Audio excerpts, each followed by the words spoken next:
e um estudo desenvolvido por especialistas da Universidade Federal do Rio de Janeiro, Fiocruz e Instituto D'Or constatou que o novo coronavírus é capaz de invadir o cérebro, podendo provocar infecção potencialmente mais grave e letal do que a registrada nos pulmões.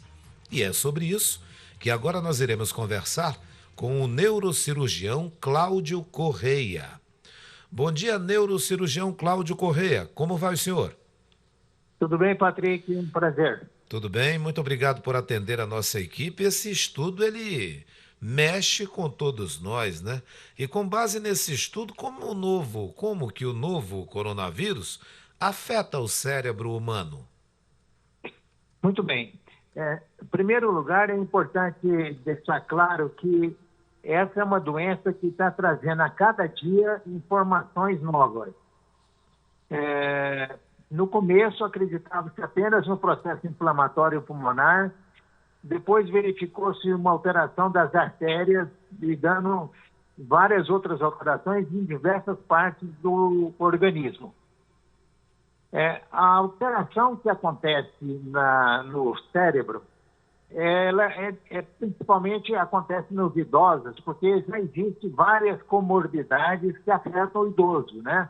Então, pacientes que já apresentam uma circulação precária, porque são hipertensos, tabagistas, diabéticos alguns, em vida sedentária, obesidade, tudo isso já traz uma certa alteração do parênquima cerebral.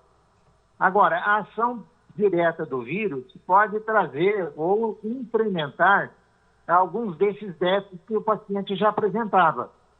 Então, doenças de idosos, como o Alzheimer, a doença de Parkinson, seguramente vão ter um agravamento com a infecção pelo Covid-19. Pacientes vão desenvolver, às vezes, acidente vascular cerebral, pode ter crise convulsiva e pode piorar o quadro clínico pré-existente dessas doenças que eu acabei de citar. E esses sintomas, hein, doutor, eles são mais graves exatamente nos idosos? São mais graves. E a gente tem que considerar que o paciente idoso, ele tem ali algumas desvantagens, né? A sua imunidade é um pouco reduzida pela própria questão da faixa etária.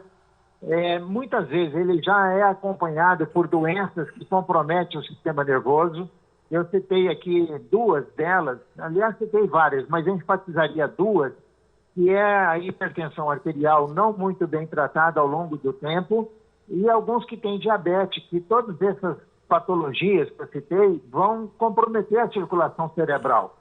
Então, qualquer coisa que venha adicional, como uma infecção pelo coronavírus, é claro que vai ter muito mais repercussão nesse paciente já previamente comprometido, ainda que parcialmente, do que num paciente mais jovem que tem aí um tecido cerebral muito mais estável e saudável do que um paciente já com idade. Quanto às sequelas, elas são permanentes ou podem ser permanentes? Elas podem ser permanentes.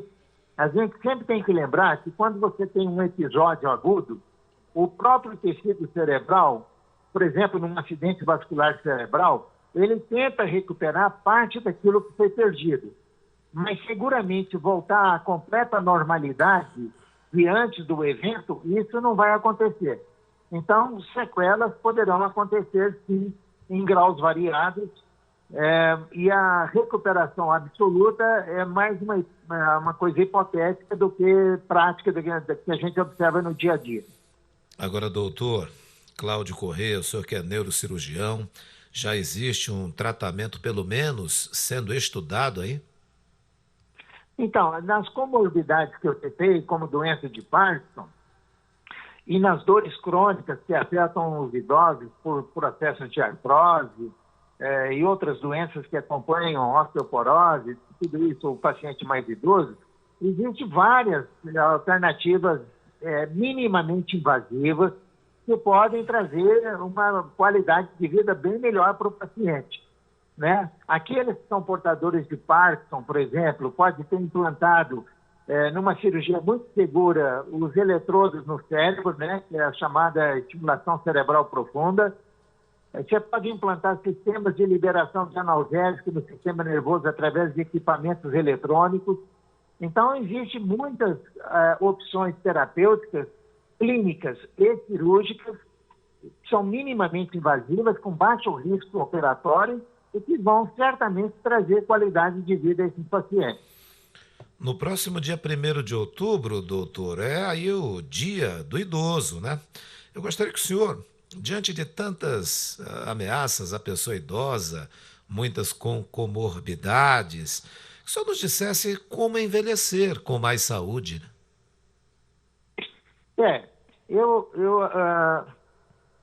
A minha orientação é que a gente deve se preparar para o envelhecimento. A gente deve ter uma atividade física moderada, ter uma alimentação saudável, ter um convívio social que é muito importante para a nossa imunidade, inclusive. A pessoa viver com amigos, está provado cientificamente que isso dá uma resistência, dá um poder melhor de conservar a sua saúde. E aquelas doenças que já existem de base, como pressão arterial elevada, diabetes, a tendência à obesidade e, se possível, evitar o tabagismo, claro que vai fazer com que esse paciente idoso ele fique idoso, mas saudável, né? Ele vai ter uma qualidade de vida muito boa. Então, isso é a minha orientação. É não esquecer de, ao longo dos anos, se preparar para chegar numa idade mais avançada, com saúde e boa qualidade de vida.